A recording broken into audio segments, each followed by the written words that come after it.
Bonjour à tous. Alors aujourd'hui j'ai décidé de vous faire une vidéo sur les peaux grasses et les peaux mixtes. En fait je voulais vous parler des soins qu'il faut utiliser, du maquillage qu'il faut utiliser, quelle routine il faut avoir avec ce type de peau et pourquoi aussi vous avez ce type de peau et si vous l'avez vraiment ou pas. Bref, je vous explique quand même là le contexte actuel autour de moi. En fait j'ai mon chien qui est juste devant et il fait que des trucs trop mignons, il est trop mignon mon toutou.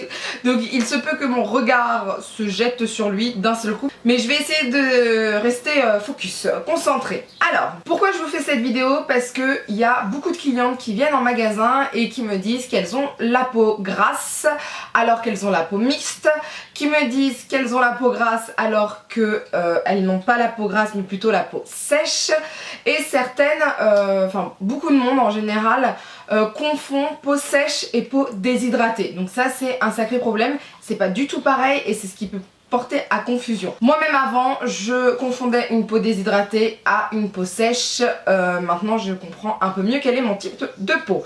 Donc je vais vous expliquer tout correctement là maintenant tout de suite. Donc déjà, qu'est-ce qu'une peau grasse? Une peau grasse, c'est une peau qui va sécréter beaucoup de sébum. C'est une peau qui va briller sur tout le visage. Il n'y aura pas d'endroit où ça va tirailler, il n'y aura pas de sécheresse au niveau du visage. Une peau mixte, elle par contre, va briller au niveau de la zone médiane et les joues vont être plutôt sèches. Alors, comment vous pouvez savoir si vous avez une peau sèche, une peau mixte ou quoi que ce soit? Et bien c'est simple, vous mettez de l'eau sur votre visage et vous regardez si ça tire au niveau des joues, ou est-ce que ça tire partout, ou est-ce que ça ne tire pas. Si ça tire pas, c'est une peau grasse. Si ça tire au niveau des joues, des zones, voilà, vers le côté, c'est une peau mixte. Si ça tire partout, c'est une peau sèche. Une peau sèche en général, on voit qu'il y a des petites plaques de sécheresse, des petites peaux qui s'en vont, etc. Ça se voit assez facilement. Ensuite, il ne faut pas oublier qu'une peau grasse, une peau mixte ou une peau sèche peut être aussi déshydratée. C'est-à-dire, une peau déshydratée, c'est vous allez appuyer ici, vous voyez, vous remontez votre peau ici et vous allez voir des ridules de déshydratation. Donc ça c'est une peau déshydratée. Mais par contre il ne faut pas confondre une peau déshydratée à une peau sèche parce qu'elles n'ont pas besoin des mêmes apports. C'est-à-dire une peau sèche va avoir besoin de nourriture, de soins riches, de soins nourrissants, de soins gras. Une peau déshydratée va demander de l'eau. Donc des produits hydratants, tout ce qui a un rapport avec l'eau. C'est comme votre corps en fait, il a besoin de manger et de boire. Et bah certaines fois la peau elle n'a pas assez bu ou elle n'a pas assez mangé. Voilà. Je vais pas vraiment vous parler des peaux sèches parce que il y en a pas énormément, je trouve. Moi j'en reçois pas énormément en magasin et je trouve qu'il y a beaucoup de crèmes pour les peaux sèches. C'est pas trop difficile à nourrir en fait.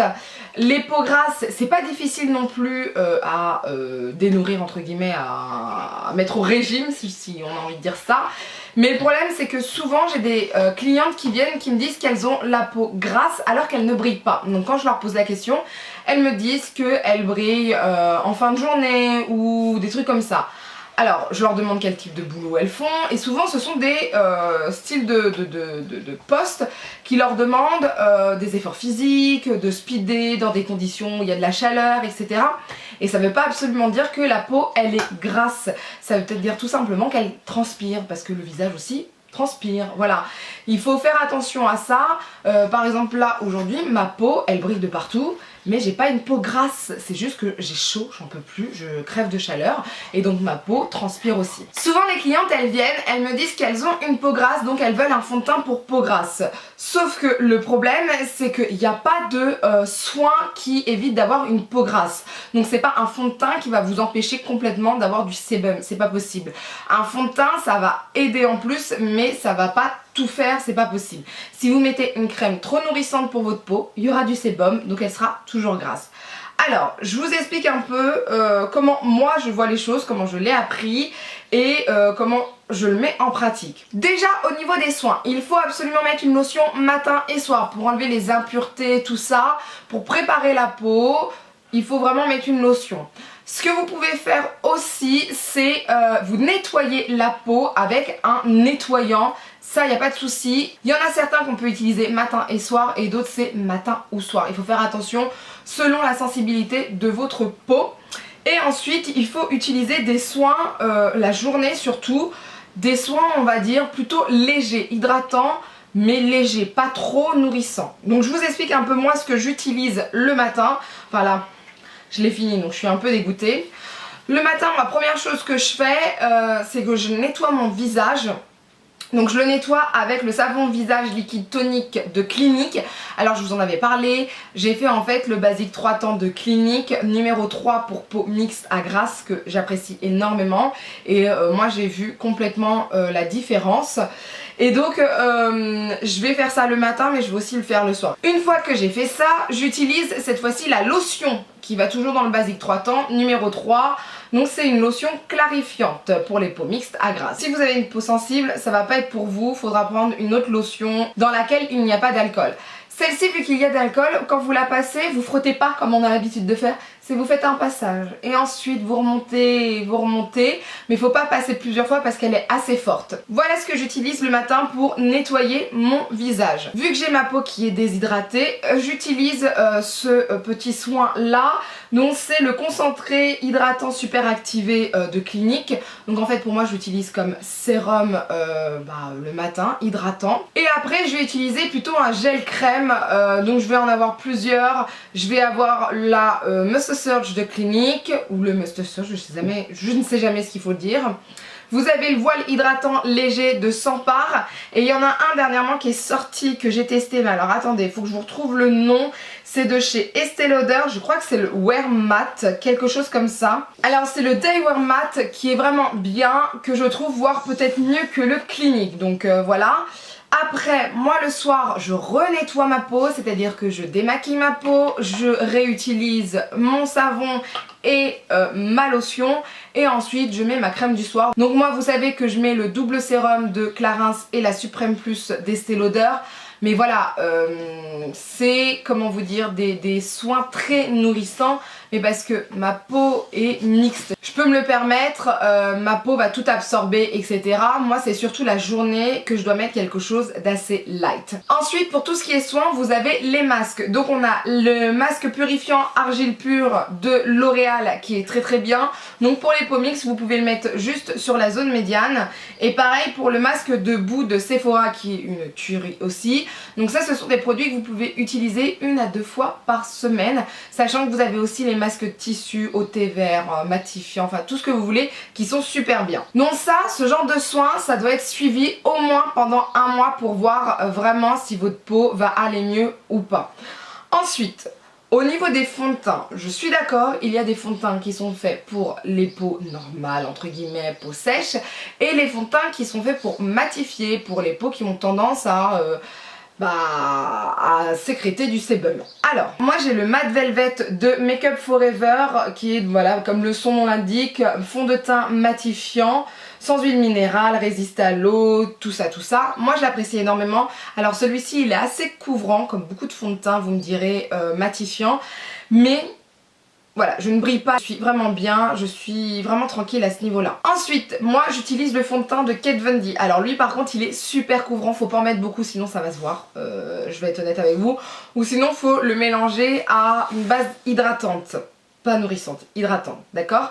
Donc ça c'est le tube de fond de teint aussi qui va vous empêcher de briller, mais toujours si vous suivez des soins. Vous avez le Infaillible Total Cover de L'Oréal qui est aussi un fond de teint matifiant, qui est très couvrant aussi. Et enfin il y a le Water Blend de Make Up Forever. Alors celui-ci c'est un fond de teint assez léger mais qui matifie, vous n'allez pas briller de ouf avec. Donc quand vous faites vos soins correctement et que vous mettez ces types de fond de teint, vous n'allez pas briller de mille feux. Vous risquez de briller un petit peu si vous avez chaud ou à la fin de la journée, mais vous avez des petites techniques ensuite pour enlever la petite brillance sur votre visage. Ce que vous avez aussi, ce sont les petites bases matifiantes. Vous avez par exemple de chez Sampar le Glamour Shot Matte Perfection. Vous avez la Step 1 base matifiante de Make Up Forever et une qui est géniale aussi, c'est celle de Becca, la base matifiante de Becca qui est une tuerie, je l'ai essayée et elle est vraiment bien. Alors pareil, ça ce sont des bases qui matifient mais on peut pas les mettre avec n'importe quel fond de teint, je vous explique. Par exemple le Water Blend ne se met pas avec ce type de base là parce que sinon ça accroche mal au niveau du fond de teint et pour les utiliser, il faut vraiment les utiliser avec parcimonie. Si vous tapotez, surtout ne mettez pas tout sur votre visage. sinon c'est foutu. Vous tapotez juste aux endroits où vous brillez le plus parce que sinon je vous dis pas la tête de votre fond de teint après. Et ces bases là, il faut absolument les mettre juste avant votre fond de teint parce que si vous les mettez et ensuite vous faites vos yeux et vous faites pas votre teint tout de suite, et bah ça risque de faire des marques, des peluches, ça va pas être beau, ça va pas être naturel, etc. Ensuite, sur les zones où vous brillez, surtout il faut poudrer. Donc moi j'ai une poudre que j'apprécie énormément de chez Clarins. Alors elle est sacrément matifiante, en plus je vous avais expliqué, il y a des petites feuilles à l'intérieur pour enlever le sébum dans la journée. Elle par contre elle matifie très très bien, donc faut pas en mettre beaucoup et faut pas mettre ça avec n'importe quel fond de teint non plus. C'est à dire que si vous avez déjà un fond de teint super matifiant, n'en mettez pas trop de ça parce que sinon ça risque de pas faire trop naturel. Celle de Kat Von D, elle matifie et elle par contre elle aura pas ce côté trop matifiant puisqu'elle va flouter en même temps. Donc c'est tip top ce style de poudre. Maintenant c'est une poudre libre, alors si j'ai bien compris elle va faire une poudre pressée, compacte bientôt, mais en attendant elle est que libre. Je crois que c'est tout ce que je voulais dire sur les peaux mixtes et les peaux grasses. Je sais qu'il existe comme chez Urban Decay des sprays qui matifient d'abord le teint, etc. Moi j'ai essayé, ça n'a pas fonctionné, c'est pas le truc de fou non plus.